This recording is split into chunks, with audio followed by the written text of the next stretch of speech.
Good morning, everybody. I'm Cliff in for CCB. So the topic today is how to make YouTube videos on a budget. I've got a PowerPoint presentation. I'll pop in the slides here as we go.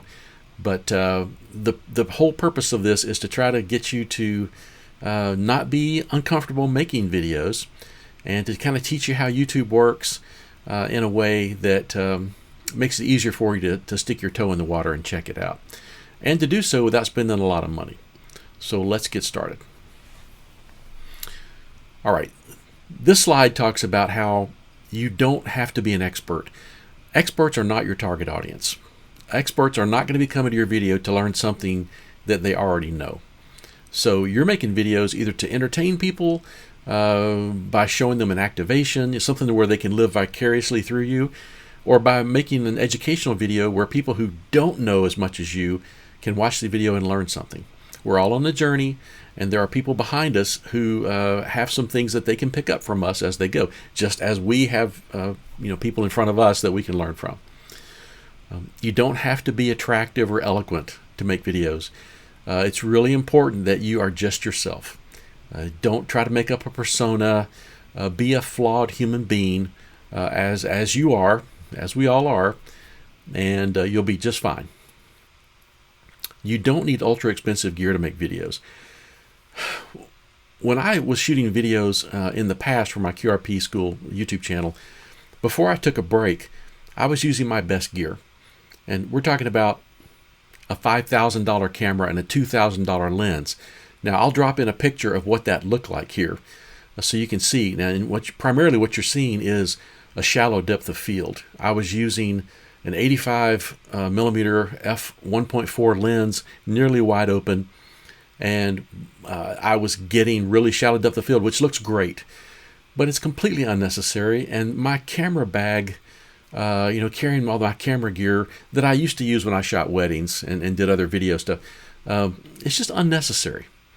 I'm telling you that I was taking expensive gear not to say, look at me, I've got expensive gear, but to tell you how dumb that is. Okay, I have evolved to the point where I am now using action cameras. I had a bunch of GoPros that I threw in the trash can because they weren't reliable, but I read some good things about the DJI Osmo 4 action camera, and I got one, and it was wonderful, and so I bought a second one. So now when I go out and shoot activation videos, I've got two cameras. They're both little action cameras. Batteries last a long time. It's lightweight. It's a small package. So much easier than dragging around a DSLR or a mirrorless, bigger mirrorless camera. So we'll talk about that in a minute, but I'm just telling you, you don't have to have expensive gear. Those DJI cameras are only $300 a piece. But if you've got a cell phone, your cell phone is capable of shooting 1080p video. 4K video is what a lot of phones are shooting now, which is unnecessary for YouTube because 1080p videos scale up to 4K just fine. I don't recommend you start shooting 4K videos with your phone. Sure, the video looks a little sharper and better, but it also takes 4 times the storage and takes more bandwidth to upload it to YouTube, and your processor, when you're doing your video editing, is having to chug through more data. So it's just unnecessary, especially for starting out. Stick with 1080p. Stick with the camera you've got. You've got a free camera already.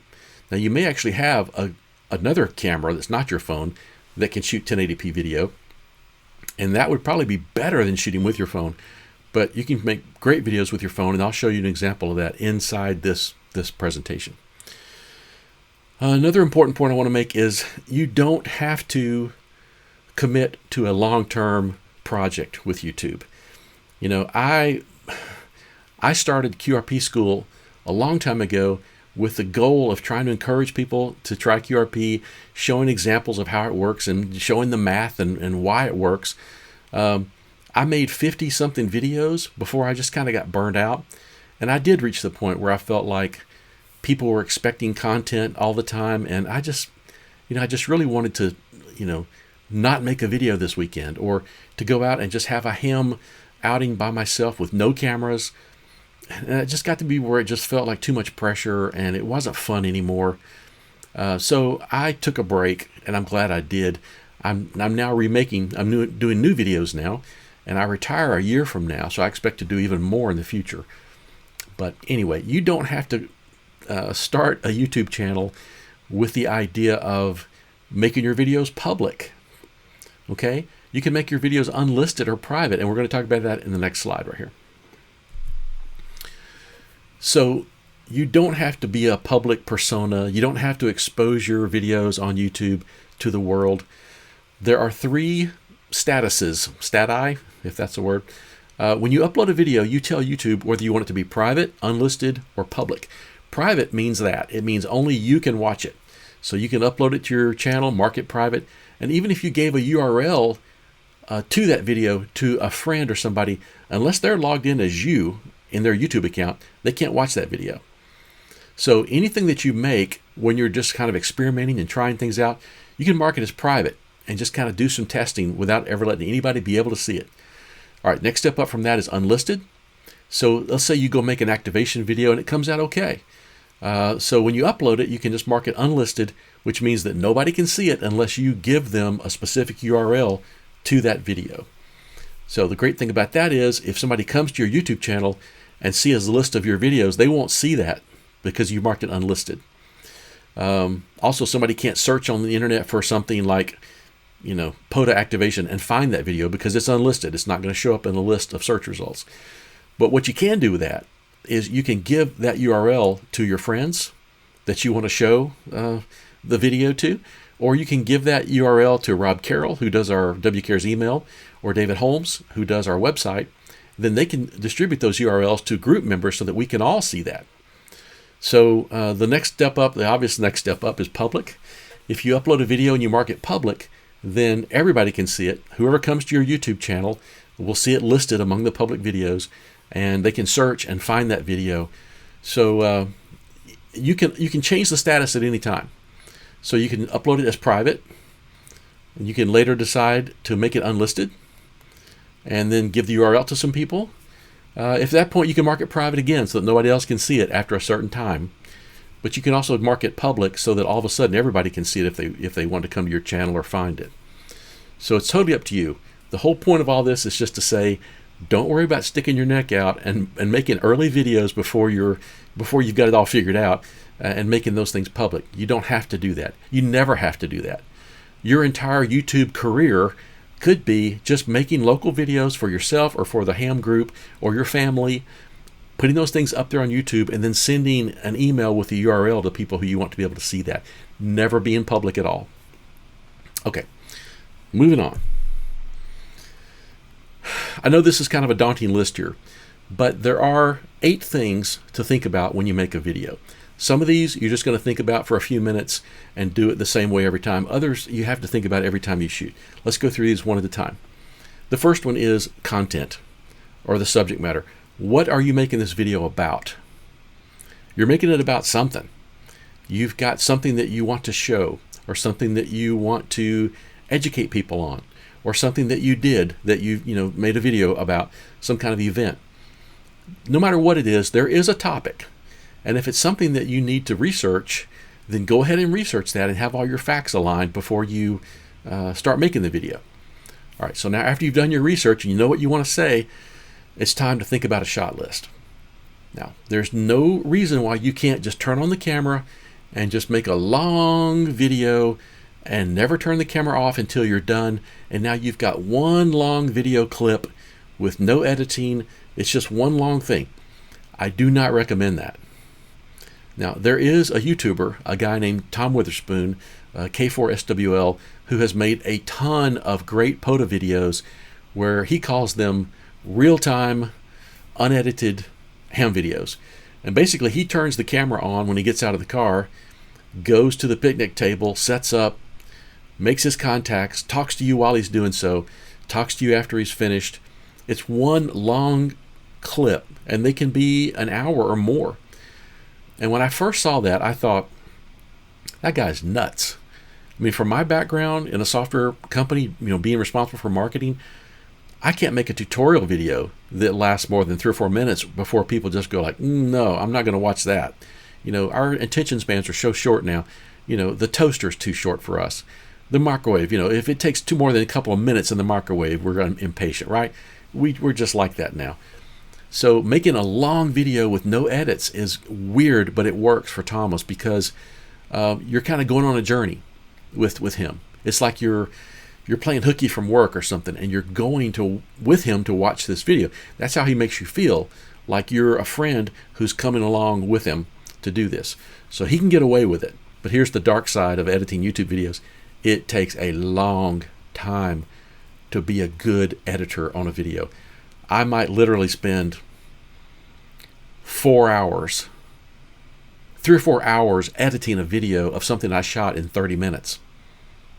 By the time I do all the B-roll stuff and annotations, dropping in graphics and things like that, and shortening the clips and trimming it all out and getting the audio right, and it can take hours to do that. So your natural instinct is probably going to want to be not to do that. But that's the difference between just making an okay video and making a very engaging video. As a matter of fact, I made a video called Making More Engaging Ham Videos, where I took one of my POTA videos that I shot about a month ago, and I broke it down, just like a director's commentary on a DVD or something. And if you watch that, and I do think you should, you'll see that a video is made of a bunch of different clips. Okay? You're going to tell a story. So let's say that we're going to go shoot a POTA activation on the Natchez Trace Parkway. Our first clip might be with the camera right here, and we're talking to the camera saying, "Hey everybody, this is Cliff. We're going to go shoot a POTA today on the I keep wanting to say Harpeth River, on the Natchez Trace Parkway. The weather's good today. The band conditions are good. I'm trying out this new antenna. I've got this new Elecraft radio that I'm really excited about. So let's go see what happens." All right, that's your first clip.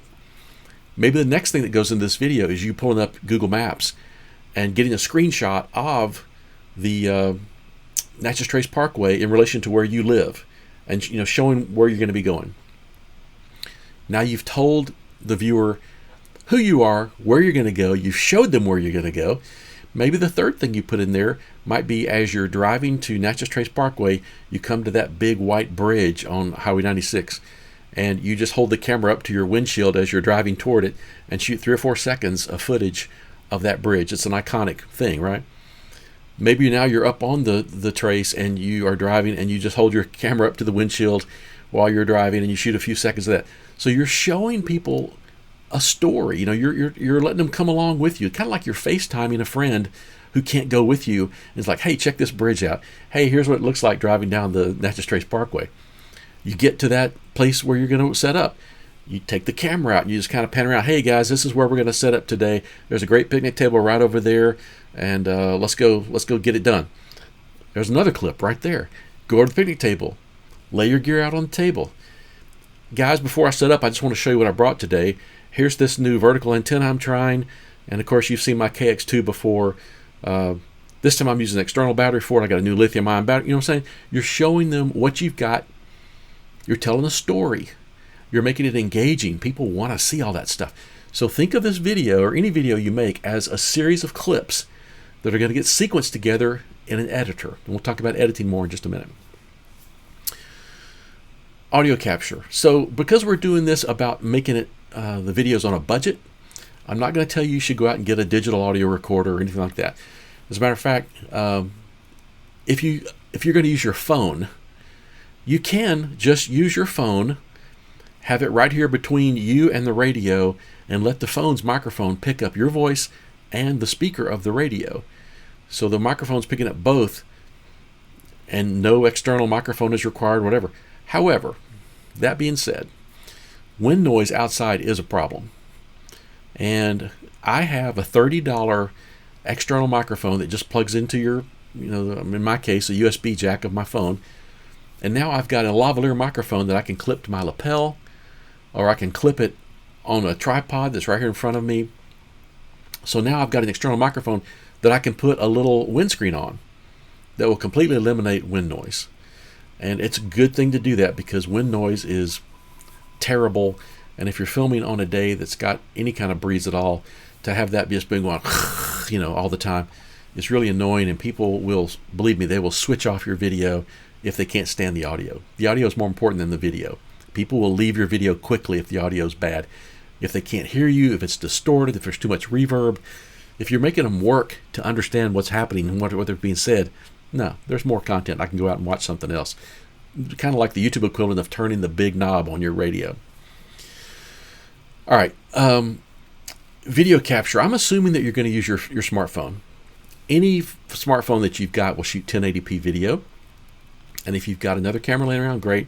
But let's assume you're using your smartphone. You're going to need to have a tripod. And I'm going to show you a tripod that only costs $20 on Amazon and includes a phone holder. It's an amazing deal, and actually I've bought 2 of them.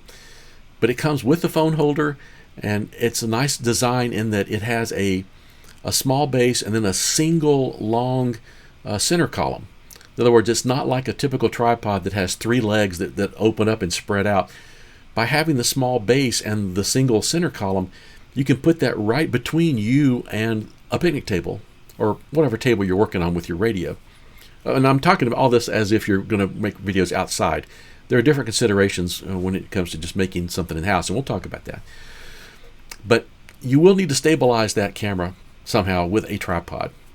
And you can use an old familiar 3-leg design that spreads out. But if you do that, you'll probably want to set that tripod up like right next to you so that the camera is sort of like looking over your shoulder, which is fine.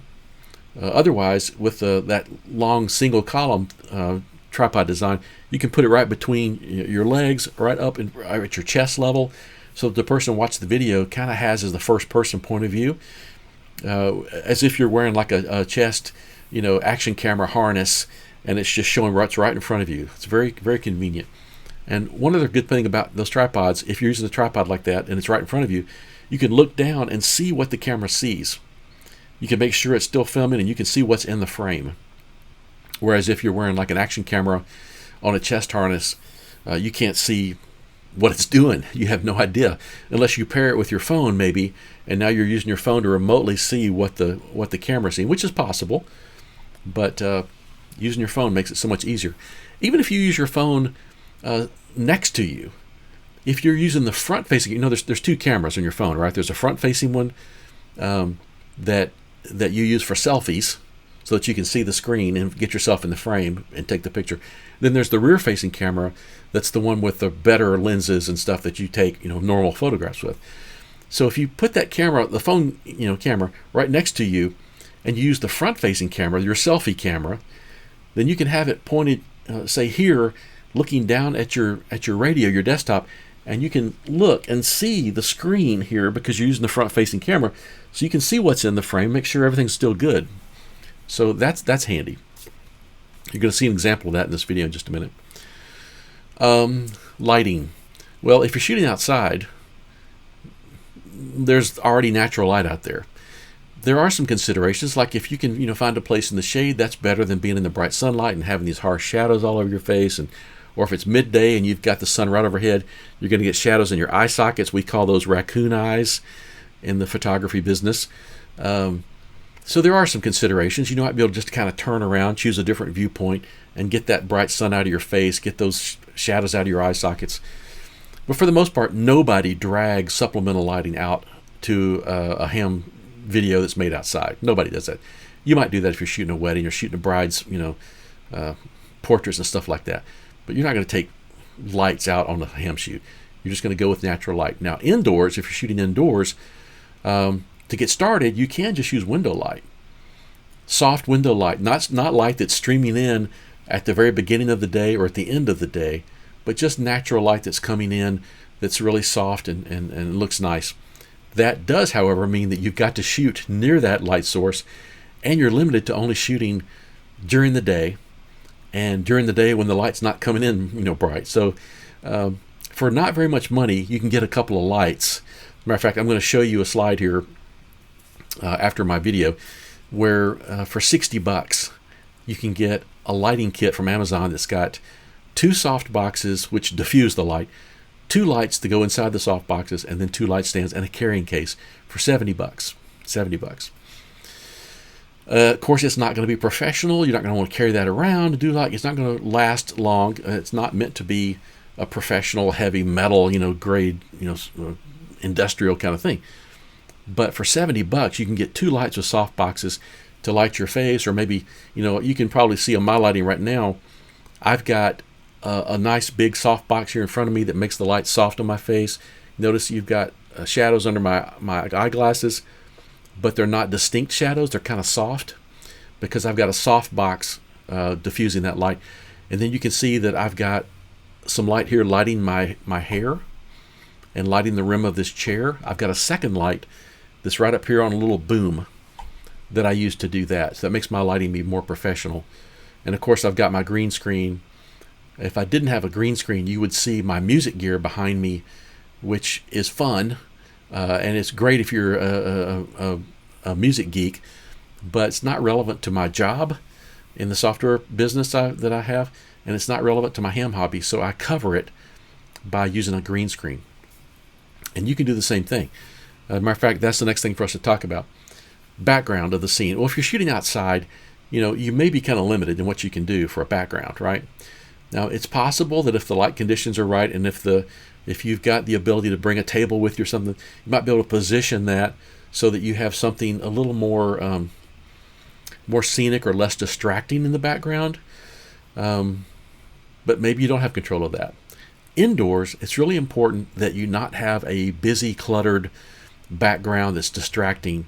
That's why I use the green screen. It hides my gear, and it lets me drop in an image to replace whatever's green in the picture with that image. So what I did is I took a photo of a brick wall, I brought it into Photoshop, and then I used the blur effect to a little bit, just to blur it a little bit, so that you get this shallow depth of field effect. Okay, the brick wall is not sharp, but you can use other images. You could even take a picture of your ham shack, drop that in the background for your green screen, so you have your ham shack in the background, and it's always neat and uncluttered because you froze it in time when it was uncluttered.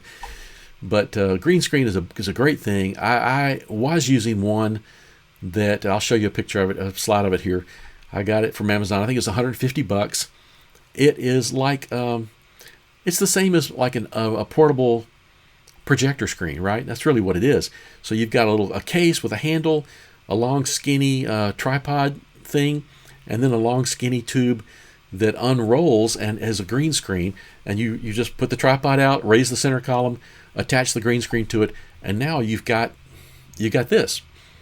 And you can take it down whenever you want. You can take it to a different room of the house. You can take it to a friend's house, wherever you want to shoot.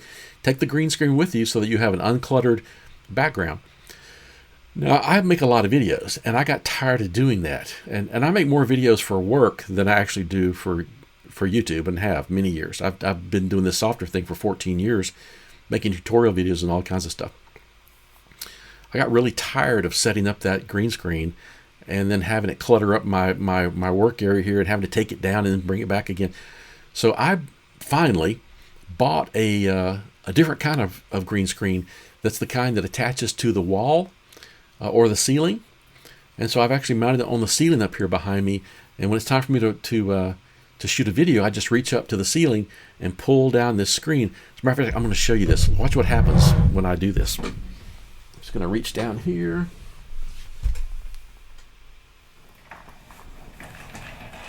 Whoa, check that out. That's crazy, isn't it? So that's what I'm hiding by having this green screen. And you can see that my software is automatically just replacing the green with that brick wall image I've got. Having a green screen is just a wonderful thing. And if you're making a lot of videos, having it so that you can pull it down when it's mounted on the wall or pull it down from the ceiling is just wonderful. Supplemental content. This video is going a lot longer than it did this morning because I'm having a little more time now to talk about things. But I hope you're getting a better experience than you would have gotten this morning when I was just rushed and trying to cram this in as quickly as possible. Supplemental content. So annotations, graphics, and the thumbnail. You have an opportunity to drop things on the screen, to put in text on the screen. When you are using your editor and you've got this timeline where your clips are sequenced within this timeline, if you reach a point where you misstate something, like in that video that I made a month ago that I told you about where I did the director commentary, At one point, a hawk flew up in front of me when I was driving into the park, and it was cool, and I filmed it for my viewers. And then I said, this is the kind of thing you get to see when you go to a national park.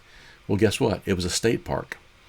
So when I edited the video, I dropped in state park up in the corner of the screen so that people could see that I made a mistake. So you have an opportunity to correct some mistakes with annotations. If you have a senior moment on screen, you can say, I forgot that guy's call sign, but I'll put it on the screen for you.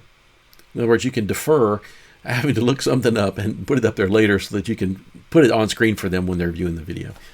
You can say things like, I'm not really sure what this antenna cost. I think it was $79.95, but I'll let you know. Well, then drop an annotation. This is actually it was $89.95, and you can get it from DX Engineering. So you can give more context, you can give more information, you can correct mistakes by annotations. Also for graphics, I told you a while ago, like if we were going to do a POTA activation, I might go to Google Maps and show somebody a static image of Google Maps. Now, of course, I could capture my screen and show myself zooming things in and all that kind of stuff, but just a static screenshot of Google Maps will be just a photo. And even though a photo is not a video clip, in your editor, you can drop in a photo and then stretch it out to last as long as you want it to, or be as short as you want it to. So just be aware that you have an opportunity when you're thinking about your video. You can also be thinking about what you might want to put in there on the back end. And you also, I guess I should mention this too. This is kind of a little out of sequence here, but let's say that you go shoot a video and you forgot to put in some kind of thing in the front. You forgot to say, hey everybody, let's go do a POTA today. We're going to go to blah, blah, blah. If you forgot to do that, you have an opportunity through the magic of video editing to come back and put that in later. So you can like right now I could say, hey everybody, I did a POTA this morning. It was fantastic. I made 7 contacts in Europe, and I'm going to show that to you right now. See, you can go back and make an intro video. You can make a summary video. If you forgot to do anything on site, you can say, guys, we had a great time today. You saw in the video I made 7 contacts through Europe. It was a little windy today, a little chilly, but everything went really well, and I'm glad you were able to join me. So you have an opportunity to kind of do things before or after the fact. All right, that takes me to editing. All video editors work the same way. You are presented with a screen that has a timeline that has like from 0 seconds at the beginning through the length of however many clips you've got. And you put the clips in there, you import them into the software, and then you drop them on the timeline. You can trim off the edges, or you can like take a clip and split it in the middle. Like what I'm making right now, I'm going to do the whole PowerPoint talk as one long clip, and then I'm going to split it in the middle, and then I'm going to insert this 10-minute video where I show things like the difference that you get when you move the microphone closer to your mouth and how to deal with wind noise, and then finally a little activation that I did with all of this cheap gear to show you how you can make a video for less than $100. $100 of equipment. So you can split a clip and then move things around and put some things inside it. Also, when you have a timeline like that, you can also have layers above it. So if you only have one clip, it's at the bottom layer. Well, if you want to put a graphic on top of that, you can just take a graphic and put it on the second layer up, and now it's going to overlay whatever's underneath it. If it's a full screen, then you just don't see the video clip that's running underneath it because it's been replaced by this full screen thing that you've created. But you can also just take something and it's not full screen and just make it be like a quarter of the screen and put it on the timeline in the second level and move it to the left-hand corner or something. And now the video is still playing, and all of a sudden this thing pops up that they can look at while the video is still playing. I hope you understand what I'm talking about by that. The way the video editors work is they've got this timeline and multiple levels, and it's sort of like you're looking at the video from the top down, and anything that is above that video clip is going to be displayed, and it's going to obscure what's underneath it. Okay? Hope that makes sense. I should do a video about video editing.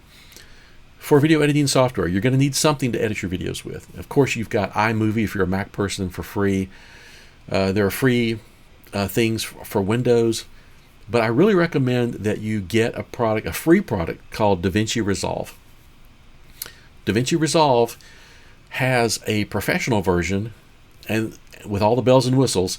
Then they've got a free version. Now, I don't use DaVinci Resolve. I've got Adobe Premiere, and I mostly use a product called Camtasia by a company called TechSmith. DaVinci Resolve, I watched a video because I'm doing research for this video I'm making for you guys. I was looking at free software, and they've got DaVinci Resolve is for the Mac and for the Windows. And I watched a tutorial where a guy took you from zero to a finished video in 20 minutes. They all work the same. He imported video clips, dropped them onto the timeline, made some transitions so it would like fade from one to the other, and I think he added some music to it, and then exported that as a file to send up to YouTube. It's a .mp4 file, by the way. Music, you might be familiar with MP3 files. Videos that go to YouTube are typically MP4 files. So DaVinci Resolve, it can do a lot, but you only need to know this much to do what you want to be able to do. Later, you can dig into it more and get into some of the more esoteric features of it. But DaVinci Resolve is what I recommend. It's pretty cool. It rivals Adobe Premiere. So anyway, all right. That takes me to the point now where I'm ready to play this video for you guys. I'm going to show you three things. I'm going to show you how it makes a big difference to move that microphone closer to your mouth. So if you're using your phone for this video that you're making at home and you've got the phone 5 feet away and you're using the phone's microphone, you're going to hear that room. Okay? If you plug in this $30 cheap USB microphone and clip it to your lapel, now the microphone is 6 inches from your mouth and you're not going to hear that room. And it sounds so much more professional. I'm going to show you that. Second, I'm going to show you how if you don't have a dead cat windscreen on your microphone and you're outside and it's got a breeze, you're going to hear that wind noise and it's super annoying. And then just by putting this little hairy little windscreen on there, it takes the wind noise out. Now, do you have to use that? No. You can turn your back to the wind, maybe, if you're outside, and have the camera right here, kind of protected by your body. And for the most part, that works, although you can get a gust and it could have wind noise. Anyway, the third thing I'm going to show you is I took the gear that I recommend, the $20 tripod. I used a different tripod that's similar, but it's a little nicer, made out of metal. But I show you a slide of that tripod later. I've got, like I said, I got 2 of those, and they work great. I got that tripod. I've got the little microphone. I've got the little windscreen. I brought an external speaker and a little cable for that because the radio that I'm using in this video is a little radio with a tiny speaker whose speaker is literally the size of my pinky fingernail, and it does not sound good. I use earbuds. I never listen to the speaker of that thing because it's just too small. The radio itself is tiny, and so they just put a speaker in it just to have one. But if you plug that external speaker into that, now you've got a big speaker that sounds great. And if we're going to use one microphone to record our voice and the radio's audio, we want to have a decent sounding speaker for that. And that little tiny radio that I've got doesn't fit the bill. But with my good speaker that only costs $25, now I can do voice and the radio with one microphone and have a good balance. All right, so I'm going to stop talking, run that video, and then I'll be back in 10 minutes when that video's done. Here we go. Okay, this is what it sounds like when the microphone is 6 feet from you. So now the microphone is 6 feet from my voice. And now this is what it sounds like when the microphone is 4 feet. The microphone is 4 feet from my voice. Now the microphone is 2 feet away. So it's 2 feet from my voice right now. Okay, so now I'm 1 foot from it. I'm going to adjust this. Maybe I'm in the shot, maybe I'm not. This is with it 1 foot away. Let me raise it up a little bit. This is a really inexpensive USB microphone. This USB-C jack plugs right into my phone. The phone instantly recognizes it as a microphone, and you can use it right up here on your lapel, or it's a lavalier microphone, so it can be very close to your mouth. Let's plug it in and try it. Okay, so now I have a lavalier mic on. The camera's probably too high, if I had to guess. So I'm wearing a lavalier mic and it's wired. I've got it run up my shirt, so in the camera, sorry, I just kind of shook the tripod there. But you know, it's not very visible. And the beautiful thing about this microphone is it's close to my mouth, and so it picks up a lot of signal and not as much noise, room noise, reverb. So it's a much better sound. And also, if you're recording yourself doing some radio work, as long as your radio or the radio speaker, external speaker, if you want to do that, is anywhere nearby, like within a couple of feet, then you're going to hear the radio and your voice with one microphone. So you don't have to record them separately. I like to record them separately because I like having more control. But this cheap microphone with your cell phone will handle all of your audio needs.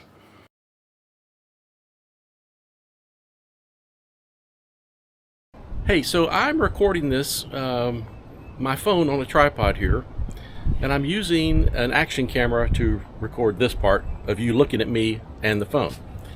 I'm not wearing a lavalier microphone. I'm going to start this camera recording, and I want you to hear the wind noise. So I have a solution for this, and I'm going to be right back to show you this through the magic of video editing. I'll stop this and I'm going to plug in a microphone. Okay, I'm back.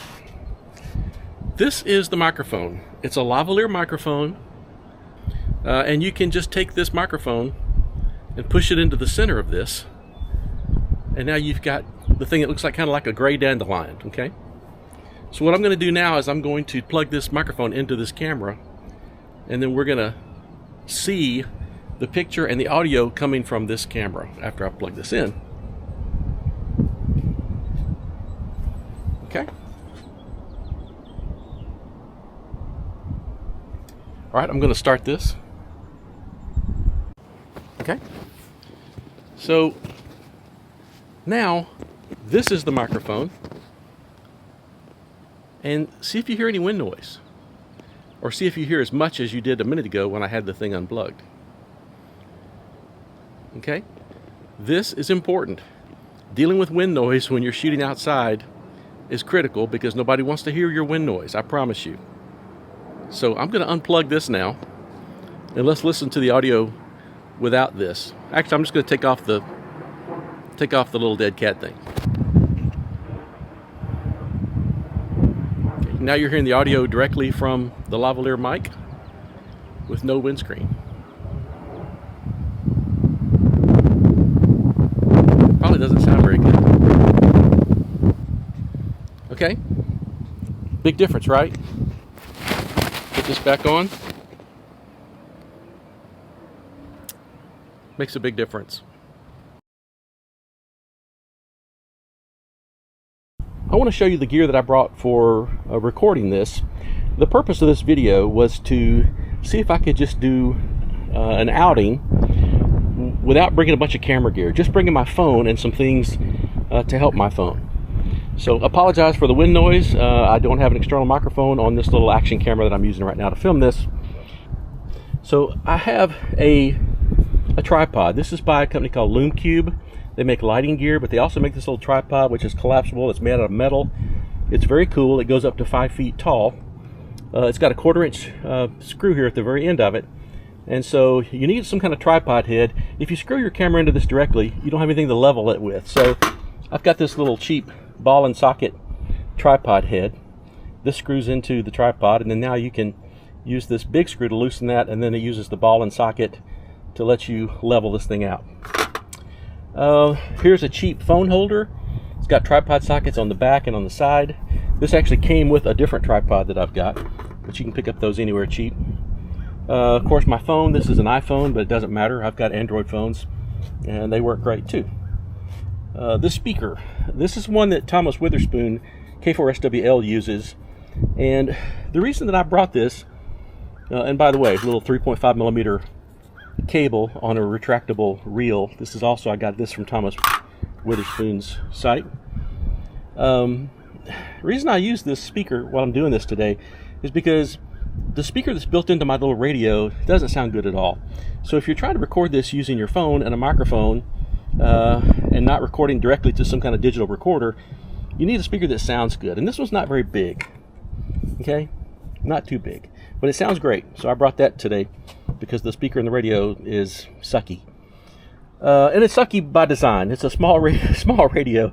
It's a miracle they crammed a speaker on there anyway, but earbuds is what I normally use. And finally, I've got an external microphone. Here is a little lavalier mic that plugs into my phone. It's got USB-C on one side. You can get these with lightning connectors and micro USB if you've got a super old phone.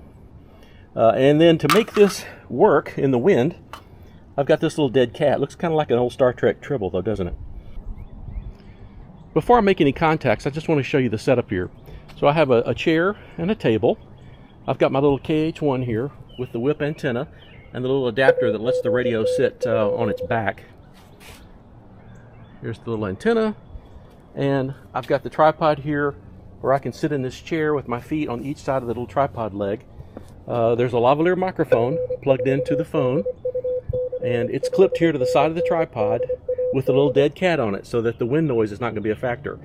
And by having the microphone clipped there instead of on my lapel, I can move it kind of between the speaker and my voice. So we're using this one microphone to be able to hear me talking and the radio speaker. Okay. All right, that's my setup. Let me make some adjustments, and then we'll do some radio. Okay.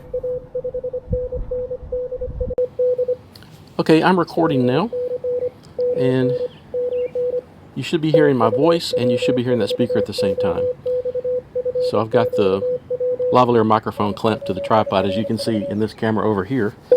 This camera is just here to show you what I'm seeing when I'm sitting here doing my thing. So let's go see here, and let's work somebody in the Florida QSO party. Let's see who this guy is.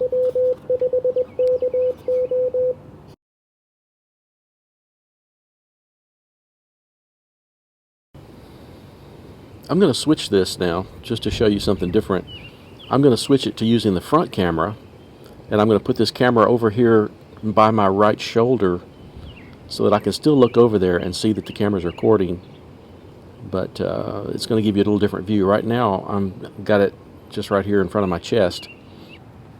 Okay, so as you can see, I've got my phone right here. I can still look at this angle and see what it's showing. I don't know if you can see that. Probably not. Let me lower this for a sec. Maybe that'll help you see this a little bit better. But anyway, by doing this, I can still see this, and now it's like you're looking right over my right shoulder a little bit, like you're sitting here, you know, with your head in close watching me. So that's another option. The good thing about this is you don't have this tripod that's you're worried about kicking or, you know, dealing with. But because of this, I've got the microphone still clipped to the tripod. You may find that you need to move the speaker a little closer over there near where the microphone is. And I'm going to do that, even though I could see the audio levels a while ago were perfectly great. So now I've got the speaker here. The microphone's here at the camera, just off camera, and then my voice is here, and then this is here. It's sort of like a triangle, right? We're about the same space from the mic, which is always good. I started to say I'm going to use my phone to go look at POTA spots, but my phone is filming this, so don't have my iPad with me or something else. So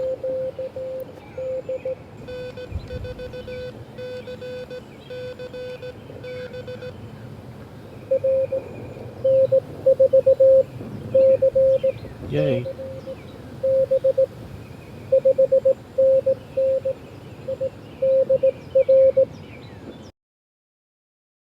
I hope you found that educational. You saw me with the camera at my chest level, showing my hands on the radio right at chest level. You also show me set up the camera here off my shoulder. That's a really convenient way to do it. I've seen both. I've done both.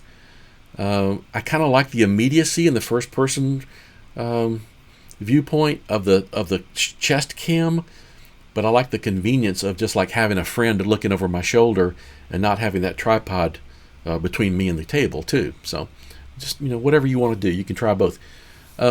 Something I didn't talk about in the video that I wish I had is that the video that I told you about where I kind of did the director's commentary, it was a POTA video that I did in Florida when I was on a business trip a month ago. And I took 2 cameras. They're both just little action cameras. And I had one in front of me on a tripod, and I had a second one sitting on a tiny tripod on the picnic table looking at me. Now, by doing that, I was able to do my thing, and every now and then I could look at that camera and say, something like, wow, it's really hot out here, or in that case, these gnats are driving me crazy, looking at this camera that's right over here. If you're doing this with one camera, you can't do that. You're not going to have 2 cameras at once. However, you can shoot B-roll, you can shoot stuff after the fact. So you can make your video, and then when you're done, take your camera, put it facing you, and then talk into it. Maybe you worked Spain on your POTA. I did a while back, and maybe that caught you by surprise. So you worked Spain, and now you're going to make a wrap-up video. You're done all your radio stuff. Take that same camera that's right here, put it on the other side of the table looking at you, and say, wow, that was great, right? We worked 17 stations, and how about that station in Spain? That was pretty cool, right? So now you're shooting another viewpoint with that same camera. You can't do it at the same time, but you can do it after the fact. As a matter of fact, you could even pretend the user's not going to know you don't have a second camera. You could after your video, after you shoot the radio part of the video, you could even set up that other camera and talk to it and say, wow, this station's from Spain. Well, they don't know that you recorded that after your activation. And so you work Spain, and then all of a sudden you cut to that clip that says, wow, this station's from Spain. Well, they think you've got a second camera set up. They don't know any better. They don't have to know any better. And it's inconsequential, right? Who cares if you've got 2 cameras? The point is you're making a more engaging video by talking to this camera and cutting that into your edit so that you're being more engaging, right? So think about that. You have total control over how you make this. Okay, video that you saw in that screen. There was the phone that's for free. Hopefully you've got a phone with 1080p video. Can't imagine that you don't.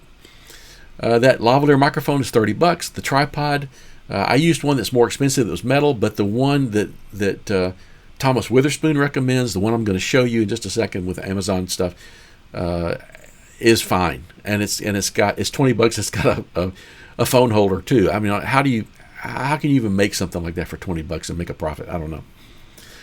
A small ball head for the tripod. I used one that cost $10. You can get one that costs $5, but it looks like it was made in the Soviet Union in the 80s out of scrap metal or something. I'd spend $5 more and get a really nice one. External speaker, you might not need that. If you're shooting outside and your radio puts out plenty of audio, you might not need an external speaker. As I said, I took it because my little radio needed an external speaker to be able to sound good. You've probably already got a 3.5 millimeter cable. The Dead Cat windscreen, you can get 5 of them for $9. So for less than $100, you can do exactly what you saw me do. Same setup: phone, tripod, external mic, external speaker, Dead Cat windscreen, ball head for that tripod. Less than $100, you're going to be in business. And you saw the video. The video is good. I mean, the video quality is good. Your phone will put out impressive looking 1080p video, rivaling an action camera or a vlogging camera, not maybe matching a DSLR or a mirrorless camera where the camera itself costs more than the phone.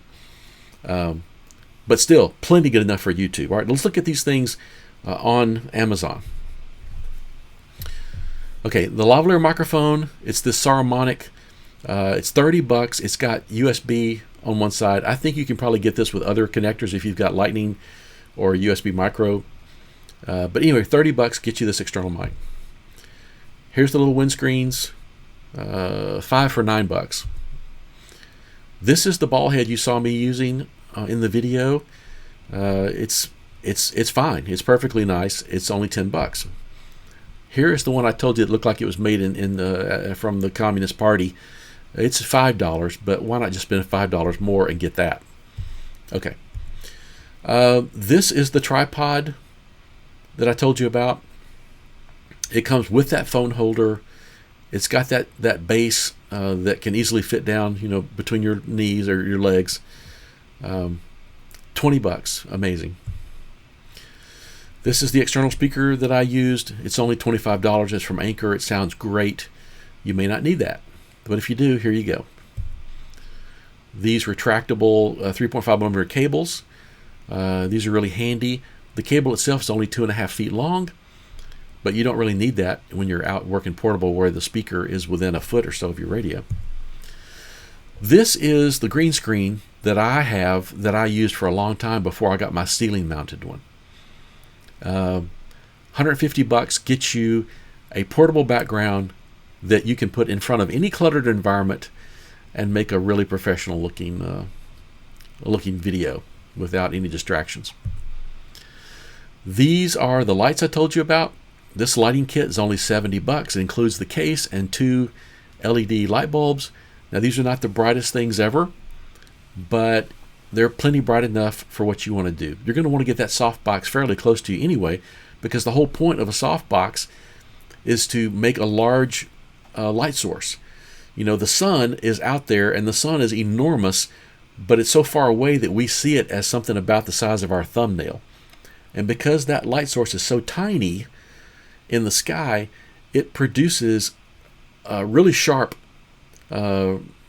shadows. And when the clouds come over, it diffuses that light, and now it's all soft. Same principle here. This light that I've got, which I'm going to show you right here. This is what my setup looks like. This is my messy desk. I have my monitor in front of me. I've got a camera. It's a Canon mirrorless camera that's always mounted there. And then I've got my light above it. And my light is that rectangular LED light panel with this round softbox that's velcroed around that LED panel. This softbox is made for converting an LED panel into a traditional kind of softbox light. So that that softbox softens up the light, and you can see, well, of course you can see me. Hi, this is being shot with that light. You can also see in the picture on the slide, I shot that using that light, and I was showing in that image, I was showing what my music stuff looked like behind me that I was hiding with my green screen. While we're here, in the bottom left-hand corner of this slide, you can see this microphone. This is an Audio-Technica USB 2020 Plus microphone. It is a USB microphone. It just plugs right into your computer, and now your computer sees that as a microphone source. So when it's time to make a video, your software that you're using to make the video lets you choose, whether you want to use like a laptop microphone or the one that's built into your desktop computer, or a webcam, or in this case, my Audio-Technica. I think this microphone costs about $100 or so. I'll put that on the screen. So here's an example where I'm going to drop something on the screen. I don't remember it right now, but I'm going to put that in an annotation. So anyway, just be aware. All right, at this point, I have exhausted everything that I wanted to say about how to set up and shoot YouTube videos on the cheap. There's so much that we could talk about lighting, about cameras, about lenses, about perspective, about exposure, about video editing. Just so much. We could talk for hours about these things, but you don't need to know all that. You just need to know a little bit to get started. And don't forget, you can experiment with this stuff, upload it to YouTube, mark it as private, mark it as unlisted. Don't go public with it unless you are happy with it. Okay, that's it. I'm going to put my email address here at the end of here. If you have any questions about any of this kind of stuff, shoot me an email, and I can help you. Matter of fact, I'll go one step further. If you want to go out and shoot an activation or shoot something, I'll be happy to volunteer to go with you. I can help you. I can tell you like what to do next and suggest things. I'll be happy to do that. I'm just, it would get me out of the house. I don't need to be out of the house because I still am working. I still got a job. But I'll be happy to go on an activation with you and help. And anyway, that's it for this one. Thanks for watching, and I'll see you later.